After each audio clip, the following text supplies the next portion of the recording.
അമ്മയെ താതൻ താനോലിച്ചടച്ചിടുന്നു, സമാധാനമായി കിടന്നുറങ്ങാം. തന്റെ മാർവിൽ ദിനം ദിനമാ, തന്റെ മാർവിൽ ദിനം ദിനമാ, സമാധാനമായി കിടന്നുറങ്ങാം. തന്റെ മാർവിൽ ദിനം ദിനമാ, തന്റെ മാർവിൽ ദിനം ദിനമാ. സ്തുതി സ്തുതി എൻ മനമേ, സ്തുതികളിലുന്നതനെ, അതെന്നാൾ തോറും ചെയ്ത നന്മകളോർത്ത് പാടുക നീ എന്നും മനമേ, പാടുക നീ എന്നും മനമേ. കഷ്ടങ്ങളേറിടുമ്പോൾ എനിക്കേറ്റമടുത്ത തുണയാ, കഷ്ടങ്ങളേറിടുമ്പോൾ എനിക്കേറ്റമടുത്ത തുണയാ. ഘോരവൈരിയിൽ നടുവിലവൻ ദേശ നമുക്കൊരുക്കുമല്ലോ, ദേശ നമുക്കൊരുക്കുമല്ലോ. ഘോരവൈരിയിൽ നടുവിലവൻ ദേശ നമുക്കൊരുക്കുമല്ലോ, ദേശ നമുക്കൊരുക്കുമല്ലോ. സ്തുതി സ്തുതി എൻ മനമേ, സ്തുതികളിലുന്നതനെ, അതെന്നാൾ തോറും ചെയ്ത നന്മകളോർത്ത് പാടുക നീ എന്നും മനമേ, പാടുക നീ എന്നും മനമേ. ഹരത്താൽ വലഞ്ഞിടിലും തീരാരോഗത്താൽ അലഞ്ഞിടിലും, ഹരത്താൽ വലഞ്ഞിടിലും തീരാരോഗത്താൽ അലഞ്ഞിടിലും, പിളർത്തിടുമോരാടി പിണരാ തന്നിടും നീ രോഗസൗഖ്യം, തന്നിടും നീ രോഗസൗഖ്യം. പിളർത്തിടുമോരാടി പിണരാ തന്നിടും നീ രോഗസൗഖ്യം, തന്നിടും നീ രോഗസൗഖ്യം.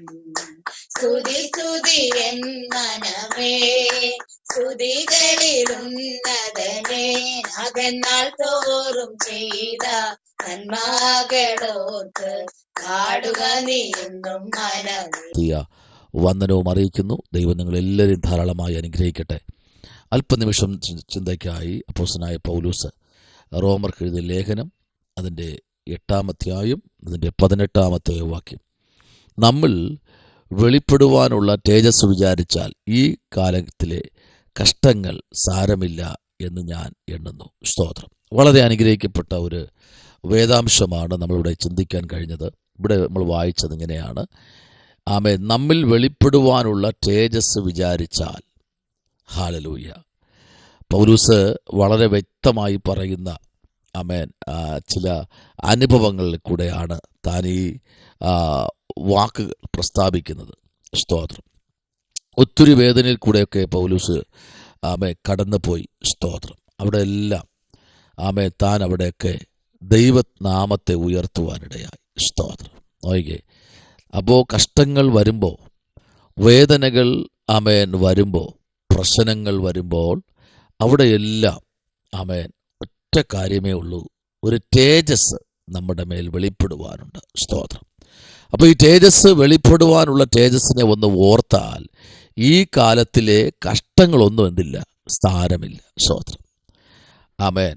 അപ്പോൾ കഷ്ടങ്ങൾ സാരമില്ല എന്ന് പാടിയിട്ട് കാര്യമില്ല. അതിൽ കൂടെ നമ്മൾ എന്ത് ചെയ്യണം, ആ കഷ്ടങ്ങൾ വന്നത് നല്ലതെന്ന് പറയാൻ ഈ തലമുറയിൽ ദൈവം ചില കാര്യങ്ങൾ നമ്മെ ഏൽപ്പിക്കുകയാണ്. സ്തോത്രം.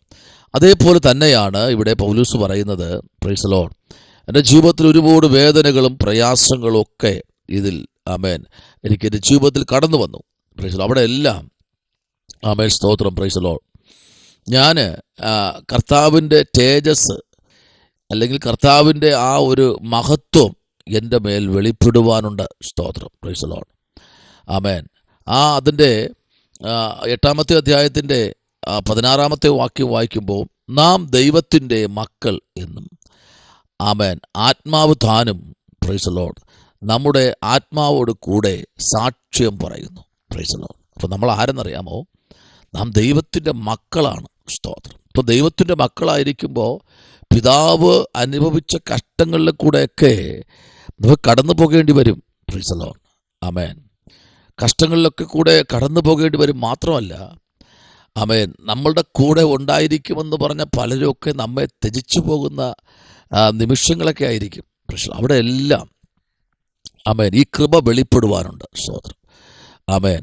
കഴിഞ്ഞ ദിവസം ഞാൻ പറഞ്ഞതുപോലെ ഒരു മരത്തിൻ്റെ ശിഖരങ്ങൾ കൊഴിഞ്ഞു പോകുന്നത് പോലെ, സ്തോത്രം, ആമേൻ, ചേർന്ന് നിൽക്കുന്ന പലരും നമ്മെ വിട്ട് മാറിയെന്ന് വരാം.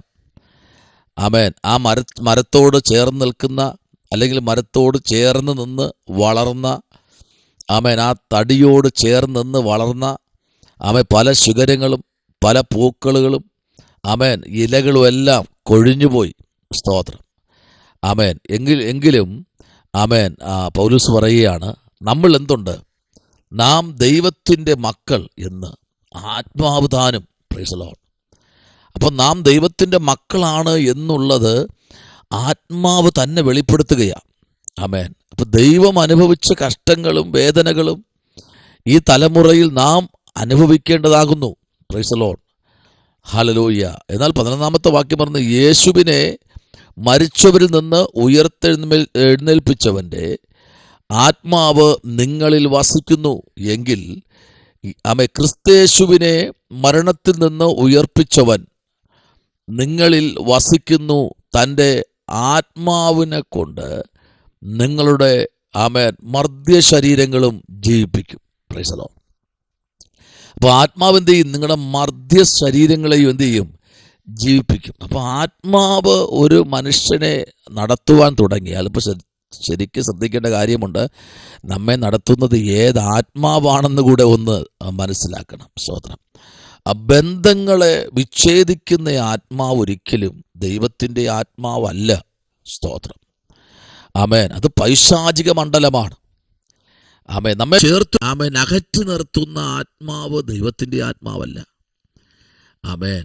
അത് പൈശാചിക മണ്ഡലമാണ്. പ്രിയരെ, ശ്രദ്ധിക്കേണ്ട ഒരു കാര്യമുണ്ട്. പരിശുദ്ധാത്മാവ് ഒരിക്കലും ആത്മീയന്മാരെ തമ്മിൽ അകറ്റുകയില്ല. സ്തോത്രം. പരിശുദ്ധാത്മാവ് ഒരിക്കലും ആമേൻ, സ്തോത്രം, ആമേൻ, ആത്മീയന്മാരെ തമ്മിൽ വേർപിരിക്കത്തില്ല. സ്തോത്രം. ആമേൻ. പരിശുദ്ധാത്മാവിൻ്റെ നിയോഗത്തിൽ ജീവിക്കുന്ന 3-ാമത്തെ വാക്യം പറയുന്നത്, ജഡത്തിലുള്ള ബലഹീനത നിമിത്തം ന്യായപ്രമാണത്തിന് കീഴടങ്ങേണ്ടതിന്. സ്തോത്രം. സ്തോത്രം. Praise the Lord. അപ്പോൾ എന്താ ജഡത്തിൽ എന്തുണ്ട്? ബലഹീനതയുണ്ട്. നമ്മുടെ ജഡം ആമേൻ ഹല്ലേലൂയ വീണ്ടെടുപ്പ് പ്രാപിച്ചിട്ടില്ലല്ലോ. ആത്മാവല്ലേ ഒരുക്കമുള്ളത്. അപ്പോൾ ഈ ശരീരത്തിന് ഒരുപാട് ആഗ്രഹങ്ങളുണ്ട്. ശരീരം പറയും, എനിക്ക് വിശക്കുന്നു, അത് വേണം, ഇത് വേണം, ഒക്കെ ശരീരം പറയും. അതിൻ്റെ ആമേൻ ആമേൻ ഓതസ് അല്ലെങ്കിൽ തേജസ് അത് പിടിച്ചു നിർത്താൻ വേണ്ടി ശരീരം പറയും. പക്ഷേ ആത്മാവ് എന്തെന്നറിയാമോ? ആത്മാവ് ഒരുക്കമുള്ളതാണ്. സ്തോത്രം. നോക്കി, ഇവിടെ നമ്മൾ വായിച്ചത് ഇങ്ങനെയാണ്. 18-ാമത്തെ വാക്യം, നമ്മിൽ വെളിപ്പെടുവാനുള്ള തേജസ് വിചാരിച്ചാൽ ഈ കാലത്തിലെ കഷ്ടങ്ങൾ സാരമില്ല എന്ന് ഞാൻ എണ്ണുന്നു. ആമേൻ. അപ്പോൾ ഈ ദിവസങ്ങളിൽ നമ്മളിൽ വെളിപ്പെടുവാനുള്ള ഒരു ദൈവ തേജസ് ഉണ്ട്. ആമേൻ. അത് വേണ്ടും വണ്ണം വെളിപ്പെടാതിരിക്കാൻ ശത്രു വളരെ ശക്തമായി പരിശ്രമിച്ചു. Praise the Lord.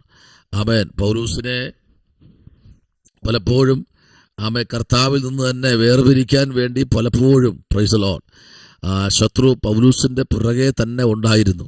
ആമേൻ. അപ്പോൾ പൗലൂസിനെ വിളിച്ചത് പൗലൂസായിട്ടല്ല വിളിച്ചത്. സ്തോത്രം. ശൗലിനെ വിളിച്ച് ശൗലിൻ്റെ ആ പേര് മാറ്റി അപ്പോസ്തലനാക്കി പൗലൂസാക്കി ആമേൻ തന്നെ കർത്താവ് നിർത്തിയെങ്കിൽ, പ്രൈസ് ദി ലോർഡ്, ഇന്ന് പകൽക്കാലം ഈ പുതിയ മാസത്തിന്റെ 2-ാമത്തെ ദിവസം ദൈവപൈതലെ നമ്മളിലൊരു ദൈവപ്രവൃത്തി വെളിപ്പെടുവാനുണ്ട്. അത് വിചാരിച്ചു കഴിഞ്ഞാൽ ഈ ഭൂപരപ്പിലെ കഷ്ടങ്ങളൊന്നും സാരമില്ല. സ്തോത്രം. ആമേൻ. ഇത് ആമേൻ സ്തോത്രം വെളിപ്പെടുവാനുള്ള നാഴികയ്ക്ക് മുൻപ് വേദനകൾ, പ്രയാസങ്ങളൊക്കെ ജീവിതത്തിൽ കടന്നു വരും. അതാണ് ഇവിടെ 27-ാമത്തെ വാക്യത്തിൽ വായിക്കുന്നത്. എന്നാൽ ആത്മാവ് വിശുദ്ധന്മാർക്കു വേണ്ടി ദൈവഹിതപ്രകാരം പക്ഷപാതം ചെയ്യുന്നത് കൊണ്ട് ആത്മാവിന്റെ ചിന്ത ഇന്നതെന്ന് ഹൃദയങ്ങളെ പരിശോധിക്കുവാൻ അറിയുന്നു. അപ്പോ ആത്മാവിന്റെ ചിന്ത എന്താണെന്നുള്ളത് അതിനെ ടെസ്റ്റ് ചെയ്യാനായി ദൈവഹിതമാണോ അല്ലെങ്കിൽ ദൈവത്തിന്റെ പ്രവൃത്തിയാണോ എന്നറിയാൻ ഈ ദിവസങ്ങളിൽ ദൈവകുഞ്ഞുങ്ങൾ ആത്മാവ് പല ചിന്തകളും കൊണ്ടുവരുമ്പോൾ, ബന്ധങ്ങളെ തമ്മിൽ വിച്ഛേദിക്കുന്ന ചിന്തകൾ കൊണ്ടുവരുമ്പോൾ, ഈ ദിവസങ്ങളിൽ മുഴങ്കാലിൽ നിന്ന് സൃഷ്ടിച്ചവന്റെ മുഖത്തേക്ക് നോക്കി ദൈവത്തിന്റെ പ്രവൃത്തിയിൽ സന്തോഷിപ്പാൻ ഈ ദിവസങ്ങളിൽ തയ്യാറാകണം. Price the Lord. ഇല്ല എന്നുണ്ടെങ്കിൽ പ്രൈസ് ദി ലോർഡ്, ഹല്ലേലൂയ, ആമേൻ, പലപ്പോഴും പല വിപത്തുകളും പ്രാർത്ഥനാ വലയത്തിനകത്തുനിന്ന് വിഘടിച്ചുപോയ യൂദയുടെ ജീവിതത്തിൽ സംഭവിച്ചതുപോലെ ഇന്ന് പലർക്കും സംഭവിച്ചുകൊണ്ടിരിക്കുന്നു. ഇതെന്താണ് ഇങ്ങനെ സംഭവിക്കുന്നതെന്ന് ഒരിക്കലും ദൈവത്തോട് പോലും ചോദിക്കാൻ കഴിയാത്ത ഒരു അന്തരീക്ഷത്തിലേക്ക് ഈ കാലഘട്ടം നീങ്ങിക്കൊണ്ടിരിക്കുന്നു. കാരണം അതിന്റെ രത്നച്ചുരുക്കമെന്ന് പറഞ്ഞാൽ ഇതാണ്: പ്രാർത്ഥനാ വലയത്തിനകത്ത് നിന്ന് പിശാച് അവരെ വലിച്ചു കൊണ്ടുപോകും. Price the Lord. പിന്നെ അവർക്ക് പ്രാർത്ഥിക്കാൻ കഴിയത്തില്ല. അവർക്കുള്ള പ്രാർത്ഥനാ കൂട്ടായ്മ പൊളിക്കും. അതാണ് പിശാചിന്റെ പദ്ധതി. പ്രാർത്ഥനാ കൂട്ടായ്മ പൊളിച്ചു കഴിഞ്ഞാൽ ഒരു മനുഷ്യനെ ഈസി ആയിട്ട് പുറത്തെടുക്കാമെന്ന് ശത്രുവിനറിയാം. അതാണ് ഇയ്യോബിന്റെ ജീവിതത്തിനകത്ത് പ്രതിസന്ധികൾ കയറി വന്നപ്പോഴും ഇയ്യോബിന് ചുറ്റും വേലി കെട്ടിയ ഒരു ദൈവമുണ്ടായിരുന്നു. സ്തോത്രം. ദൈവകുഞ്ഞെ, ഇന്ന് പകൽക്കാലം കഷ്ടതകൾ വരുമ്പോൾ, വേദനകൾ വരുമ്പോൾ നമ്മൾ വെളിപ്പെടുവാനൊരു തേജസ് ഉണ്ട്. അത് വിചാരിച്ചാൽ ഈ കഷ്ടങ്ങളൊന്നും സാരമില്ലെന്നേ. അങ്ങനെ തന്നെ മുമ്പിലോട്ട് കടന്നു പോകാൻ സ്വർഗ്ഗം നമ്മെ സഹായിക്കട്ടെ. Praise the Lord. ആമേൻ. അതുകൊണ്ട് ഒരിക്കലും പ്രാർത്ഥനാ കൂട്ടായ്മകൾ ഒരിക്കലും അതിനകത്തുനിന്ന് നിങ്ങൾ വിഘടിപ്പാൻ ഇടയാകരുത്. കാരണം നമ്മുടെ മേൽ ഒരു വലിയ തേജസ് വെളിപ്പെടുവാനുണ്ട്. പ്രാർത്ഥിക്കാൻ കണ്ണുകൾ അടയ്ക്കാം. പരിശുദ്ധനായ ദൈവമേ, സ്വർഗ്ഗ നല്ല പിതാവേ, അനുഗ്രഹിക്കപ്പെട്ട നല്ല പകലിനായി സ്തോത്രം. ദൈവം എല്ലാവരെയും അനുഗ്രഹിക്കണം, കൃപയിൽ പൊതിയണം. കഷ്ടങ്ങളിലും ഏറ്റവും അടുത്ത തുണയായ കർത്താവിനെ മുറുകെ പിടിച്ചുകൊണ്ട് യാത്ര ചെയ്യുവാൻ സഹായിക്കണം. കൃപയിൽ മറച്ചാട്ട് യേശുവിൻ അൻപുള്ള നാമത്തിൽ തന്നെ. ആമേൻ. God bless you. ദൈവം നിങ്ങളെല്ലാവരെയും അനുഗ്രഹിക്കട്ടെ.